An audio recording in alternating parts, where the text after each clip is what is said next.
Let me tell you why this game is not for me.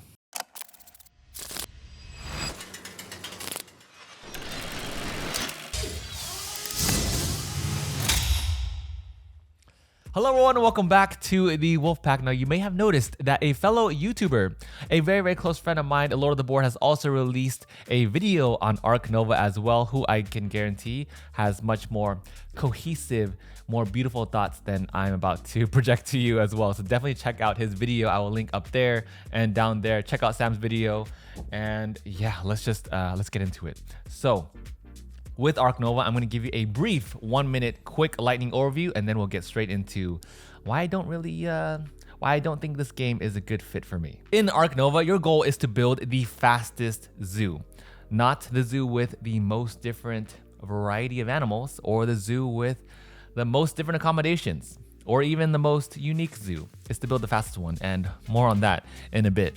But you have a total of 5 actions on your turn, and in this game, you also have a different way of prioritizing your actions as well. So when you use one, it's going to go all the way down to number 1, and it can go up to 5. Let's talk about your actions. You have cards, which allows you to simply draw cards. It also knocks down the timeline of when the game will be over. And with the association action, you can take a worker from your player board and then put them onto various actions on this association board. You can also contribute to different conservations, which are these green cards on the bottom of the association board. When you do so and you remove a cube from your player board, you can actually gain different powers, either one-time uses or recurring uses throughout the game. For build, you have different enclosures that you can build with different sizes and even special ones that can house your animals, and even like a petting zoo, a reptile house, or even a large bird aviary. Last 2 actions. The sponsor card is pretty much how you are going to gain money throughout the game. Animals is of course putting your animals inside the enclosures that you've built in your zoo. As you are putting animals into your zoo, your marker is going to go up this track. And as you're gaining conservation points, your other marker is going to go up along this track on the opposite end. Once those 2 meet, that is end game. Okay, that is a brief overview of how Ark Nova works. Now, let's talk about how upgrading cards is actually an issue for me. So typically when you upgrade cards in games, or when you upgrade anything in general, you just feel empowered. You feel like your resources and everything just gets a huge boost, and you feel stronger overall in the game that you're playing.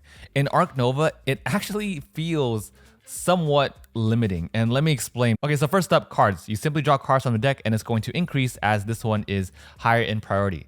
If you upgrade this, instead of drawing like 1 card, you'll be able to draw 2 cards, or you can snap, which means take a card from the draw pile. That's pretty much it. Next up is association. Perform 1 task. Flip it to the other side for an upgrade. Instead of performing just 1 task, now you can also make a donation. Number 3, animals. You can play 0, 1, and 2. Upgrade this. Now you can play 1, 2, and also upgrade 1 reputation if it reaches 5. For build, you have 1 building that you can build on a normal side, and on the upgrade side, now you can also build a bird aviary and a reptile house. And lastly, for sponsors, either play a sponsor card or gain money depending on where you are on the track on the bottom here. If you upgrade this, now you can also play a sponsor card that has +1. So if this is in spot 4, you can play a sponsor card with up to 5. And then when you break, you also gain twice the amount of money depending on where you are on this track. There's one thing that all these have in common that made it less fun for me to play. And that is that they're all limited by resources. If you already have little to no resources, these upgrades, they don't matter. So if I can play 2 or more animals, cool. But if I can't even afford 1, then what's the point of upgrading that? For the upgraded build action, now I have access to a reptile house and a bird house. Again, it doesn't matter if I can't even pay for it to begin with. And then comes a rebuttal. Well, Tim, what about sponsors? They double your income. That's a good upgrade, right? True, but if you are already like starting small on your upgrade track, if I'm at, if I'm getting 10 money and I double it to gain 20, I still can't afford an African bush elephant, which is at 36 money. I can't afford a rhinoceros, which is at 25 money. And I can afford a sea lion, which is at 18 money, but now I only have 2 money left over. What is that gonna buy me other than a size 1 enclosure? The bottom line, I just wish that the upgrades felt more interesting, felt more impactful to my gameplay versus, oh, you can also draw 2 cards now, or oh, you can also make a donation now. With Red Rising, you have to react to the cards that are given to you exactly like Ark Nova, so they both have that in common, and I love that.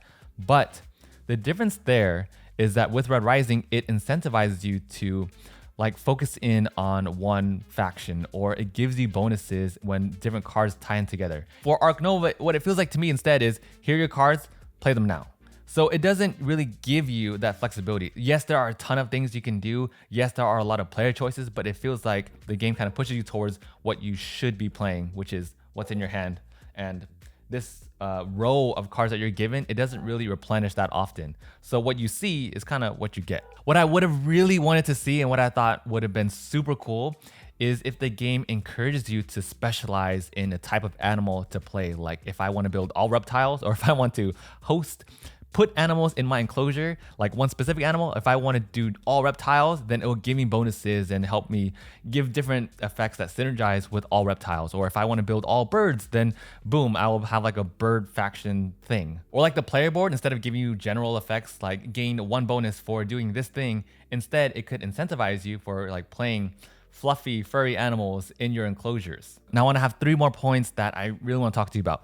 So one is, on the flip side, I do love the way actions are presented in this game. I think it's really unique, at least for me, to see how actions are prioritized and to pick which ones are played at which moment. So I've never seen a game do that, and I think it's super cool how they get powered up as you go, and then they reset back to 1. The downside to that is after you play 1, it will take you 4 turns in order for you to bring that all the way back up to 5. And yes, there is some mitigation with these X tokens that you can gain throughout the game.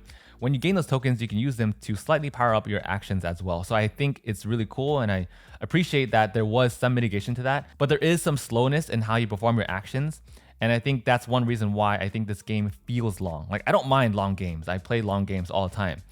The problem that I have is that with games that are that long, I don't want to feel bored. And with every single play, I've played this game 3 times already at the 2-player count.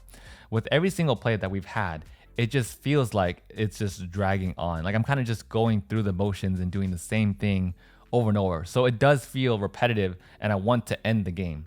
And you don't want to feel that when you're playing a game, but I do feel that with Ark Nova, and I felt it with every single time I played. So there's that. Final 2 points. I do love how victory points work in this game. It's really cool how they converge, and when they converge, that is when endgame is triggered. So it makes you as a player pay attention to a ton of different factors all at once. It's pretty satisfying to have your marker jump up the track when you're playing like really big animals that give you a lot of points. And sometimes victory comes out of nowhere, and I think that's super cool about Ark Nova. The final point I want to make today, I really do love the action cards and how they're prioritized, like I mentioned earlier.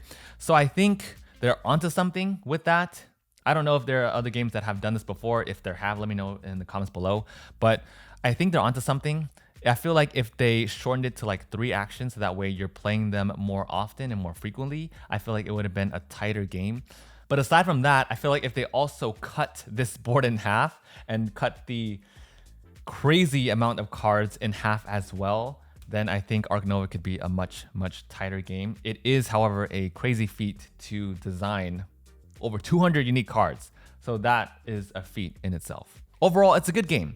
But if I had it on my shelf and there are people coming over, would it be a game that I would want to initiate to play with others? Probably not, if I'm being totally honest. I'd rather play other ones because there wasn't really any like whoa moments or like, oh my God, that was amazing moments. And I feel like it reflects in the gameplay because, again, I just felt like I'm going through the motions. So it's a good game, and I think it does a lot. But I feel like there are a lot of things that can be added or removed, actually. This is a game where I feel like less is more, where half of it could be taken away and it could be improved dramatically. Then I would definitely be more inclined to play it. Like if someone asked me to play, I'd be open to it, but it's not something that I would initiate with others. Also, aesthetics-wise, this is $90 US for a purely cardboard game. There are no miniatures, no standees, not even upgraded tokens. Like everything is straight up cardboard. So it is a pricey game, and I feel like what you're paying for are the 200 plus unique cards. Artwork also, I'm not the biggest fan of. It honestly looks like stock photos, and they put like an art filter on a stock photo and like stuck it on. Does it take away from gameplay? No, but it's still strange. Like the build action has literally a pencil and a ruler. With all of my ranting, which by the way, I gave Sam such a hard time for weeks about this game. I talked about this game so much that I like ranted for a while. So he was a trooper throughout the entire process of me playing this game multiple times. So Sam, thanks for thanks for that. Now, despite all that, I'm still giving this game a 3 out of 5. The actions do play out quick, and I think it's really nice because they're prioritized to upgrade, and I find that really interesting. It also adds to pretty fun player decisions.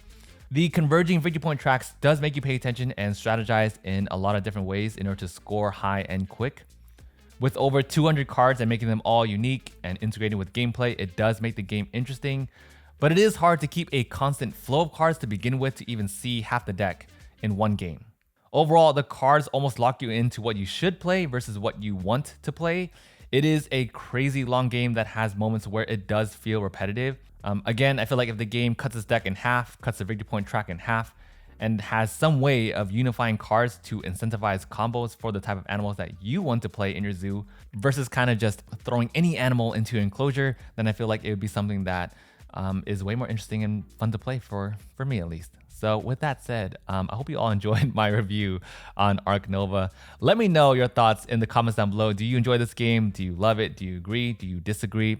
You're more than welcome to disagree with me. I'm pretty sure many of you do, especially when it comes to all the hype and talk about this game, but that's okay because that's what this channel is here for.